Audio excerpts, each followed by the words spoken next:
Hello friends, welcome to home food zone. இன்றைக்கி இந்த வீடியோவில் ரொம்ப ஹெல்தியான ரொம்ப சிம்பிளான ஒரு ஸ்நாக்ஸ் ரெசிபி. நீங்கள் ஸ்நாக்ஸாகவும் கொடுக்கலாம், பிரேக்ஃபாஸ்ட்டாகவும் கொடுக்கலாம். முக்கியமாக பிரேக்ஃபாஸ்ட்டாக கொடுக்குறதுக்கு நல்ல ஒரு ஆப்ஷனாக இருக்கும், நல்ல ஃபில்லிங்காக இருக்கும். குழந்தைங்களுக்குலாம் ரொம்ப பிடிக்கும். இது எப்படி செய்யறது நம்ம பார்க்கலாம்.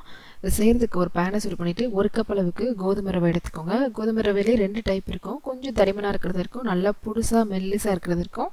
நல்லா மெல்லிஸாக இருக்கிற ரவையாக எடுத்துக்கோங்க. அப்போ தான் உங்களுக்கு வேகிறதுக்கு அவ்வளோவா டைம் எடுக்காது, வறுக்கிறதுக்கும் டைம் அவ்வளோவா எடுக்காது. இப்போ லோ ஃப்ளேம்லேயே வச்சு ஒரு 7லேருந்து 8 நிமிஷம் நல்லா அந்த ரவையை வறுத்து எடுத்துக்கணும். எண்ணெயும் நெய்யும் எதுவுமே சேர்க்க தேவையில்லை, வெறும் பேன்லேயே போட்டு பொறுமையாக வறுத்து எடுத்துக்கோங்க. ரவையிலேருந்து நல்ல வாசம் வர ஆரம்பிக்கும், கலர் கூட நல்லா கொஞ்சம் லைட்டாக மாறி வரும். அது வரைக்கும் நம்ம நல்லா வறுத்து எடுத்துக்கணும். இப்போ நல்லா வறுத்த இந்த ரவையை ஒரு பவுலில் மாற்றிக்கலாம்.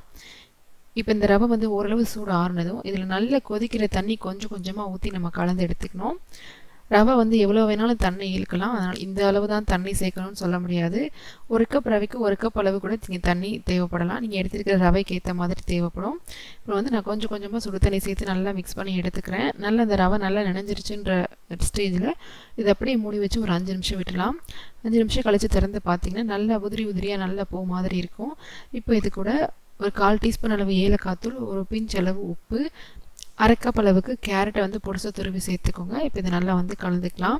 நீங்கள் 1 கப் கோதுமை ரவைக்கு 1 கப் அளவு கூட கேரட் சேர்க்கலாம். தாராளமாக 2 ஈக்குவலாக சேர்த்து பண்ணாலும் நல்லா தான் இருக்கும். நான் ஒரு பாதி அளவு சேர்த்துருக்கேன். இப்போ இந்த கேரட் இந்த கோதுமை ரவையோடு சேர்த்து நல்லா கலந்து எடுத்தாச்சு.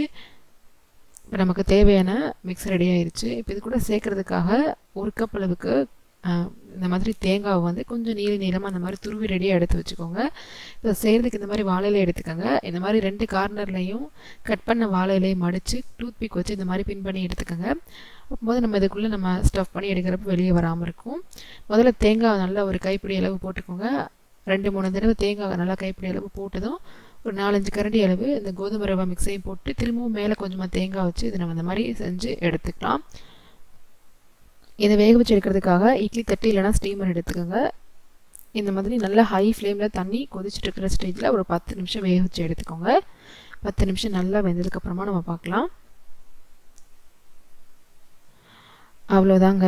ரொம்ப சிம்பிளான இன்க்ரீடியன்ஸ் வச்சு நல்ல டிஃப்ரெண்ட்டான ஒரு ஈவினிங் ஸ்நாக்ஸாகவும் கொடுக்கலாம். முக்கியமாக நீங்கள் காலையில் பிரேக்ஃபாஸ்ட்டாக கொடுக்கலாம். குழந்தைங்களுக்குலாம் ரொம்ப பிடிக்கும். வெறும் ஒரு நாட்டு சக்கரை மட்டும் மேலே லைட்டாக தூவி கொடுத்திங்கன்னா போதும், நல்ல ஃபீலிங்காக இருக்கும், ரொம்ப விரும்பி சாப்பிடுவாங்க.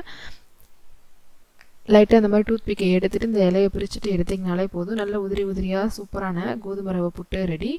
நல்ல ஒரு ஸ்பூன் அளவு நாட்டு சக்கரை சேர்த்துருக்கேன். நீங்கள் வெல்லம் சேர்க்கறதா இருந்தாலும் சேர்த்துக்கலாம். பனங்கற்கண்டு இருந்ததுன்னா அது கூட மிக்சியில் போட்டு நல்லா பவுடரை அரைச்சி அந்த பவுடரை கூட சேர்த்து சர்வ் பண்ணலாம், இன்னும் நல்லா டேஸ்ட்டாக இருக்கும். இப்போ தேங்காவோடு சேர்த்து நல்லா அந்த நாட்டு சக்கரையோடு சாப்பிட்றதுக்கு ரொம்ப நல்லாயிருக்கும். கண்டிப்பாக இதே மாதிரி நீங்களும் செஞ்சு பாருங்கள். இந்த ரெசிபி உங்களுக்கு பிடிச்சிருந்ததுன்னா லைக் பண்ணுங்கள், ஷேர் பண்ணுங்கள், கமெண்ட் பண்ணுங்கள். கண்டிப்பாக ஹோம் ஃபுட் ஜோனுக்கு சப்ஸ்கிரைப் பண்ண மறக்காதீங்க. நாளைக்கு இதே மாதிரி உள்ள ரெசிபியோட உங்களை மீட் பண்ணுறேன். அது வரைக்கும் பாய்.